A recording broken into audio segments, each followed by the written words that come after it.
Hello నమస్తే. నేను మీ కౌండిన్య. మొత్తానికి ఫైర్ బ్రాండ్ రోజా సైలెంట్ అయిపోయారా? అసలు నగర్‌లో ఏం జరుగుతుంది?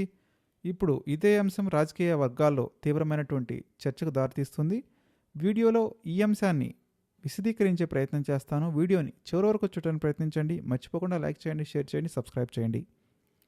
నగరం నుంచి 3 సార్లు వైసీపీ టికెట్ తెచ్చుకొని 2 సార్లు గెలిచినటువంటి నగరి ఎమ్మెల్యే, ఒకప్పటి మాజీ మంత్రి ఆర్కే రోజా.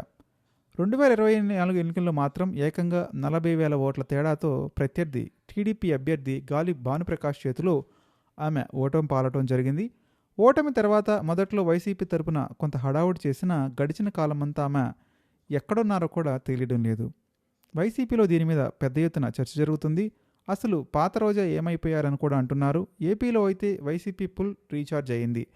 వరుస పెట్టి ఆందోళన చేస్తుంది. అంతేకాదు కూటమి ప్రభుత్వం మీద మాజీ మంత్రులు, కీలక నేతలంతా కూడా మాట్లాడుతున్నారు. విమర్శలు కూడా ధాటిగా చేస్తున్నారు. ఈ నేపథ్యంలో రోజా మాత్రం సైలెంట్ అవ్వడం డిస్కషన్ అయితే నడుస్తుంది.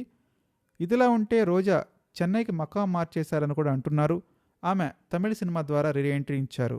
అలాగే బుల్లితెర మీద కూడా కనిపిస్తున్నారు. ఆమె నటించిన లేటెస్ట్ తమిళ చిత్రం రిలీజ్కి సిద్ధంగా ఉంది. ఆమె ఈ విధంగా ఫుల్ యాక్టివ్ అయ్యారంటున్నారు. ఇక నగరిలో వైసీపీకి ఆమె ఇన్ఛార్జిగా ప్రస్తుతం ఉన్నా అక్కడ పార్టీ కార్యక్రమాలేవి పెద్దగా జరగడం లేదని కూడా చెప్తున్నారు. ఆమె కూడా గతంలో మాదిరిగా దూకుడుగా రాజకీయం చేయడం లేదు. దానికి కారణం నగరిలోని పెద్ద వర్గపోరే అంటున్నారు. చిత్తూరు జిల్లాలో సీనియర్ నేతలతో పాటు పెద్ద దిక్కు అయిన పెద్దిరెడ్డి రామచంద్రారెడ్డితో ఉన్న విభేదాలు రోజాను పెద్దగా రాజకీయంలో కనిపించకపోవడానికి కారణమని కూడా చెప్తున్నాడు.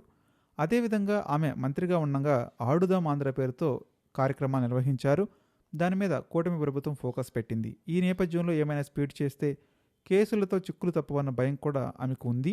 మొత్తం మీద రోజా అయితే సేఫ్ జోన్లో ఉంటున్నారని, పూర్వావసరం నుండి వెండితెరకు అలాగే బుల్లితెర నమ్ముకున్నారు కూడా అంటున్నారు. రాజకీయాల్లో ఆమెకి ఇంకా తగిన సమయం రాలేదని కూడా భావిస్తున్నారు.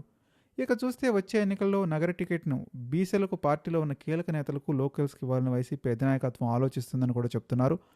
పార్టీ కోసం రోజా పనిచేస్తే గుర్తుపెట్టుకుని అధికారంలోకి వచ్చిన తర్వాత ఎమ్మెల్సీ పదవి ఇస్తామని కూడా చెప్తున్నారు. ఇక రోజుకు 3 సార్లు టికెట్ అధినాయకత్వం ఇచ్చిందని, ఈసారి పక్కా లోకల్ లీడర్కి ఇవ్వాలని, బీసీలకు ఛాన్స్ ఇవ్వాలని కూడా గాలి కుటుంబానికి చెక్ చెప్పాలని కూడా చెప్తున్నారు. మరి ఈ విషయాల వల్లనే రోజా కూడా రాజకీయంగా అంత ఆసక్తి కలరని కూడా చెప్తున్నారు. ఏది ఏమైనప్పటికీ ఫైర్ బ్రాండ్ రోజా నోరైతే ఇప్పుడు దాదాపు మూతపడిందని చెప్పాలి. మీరు కూడా మీ అభిప్రాయాన్ని కామెంట్ రూపంలో తెలియజేయండి. నిజంగానే రోజా నోరు మూగిపోయిందా?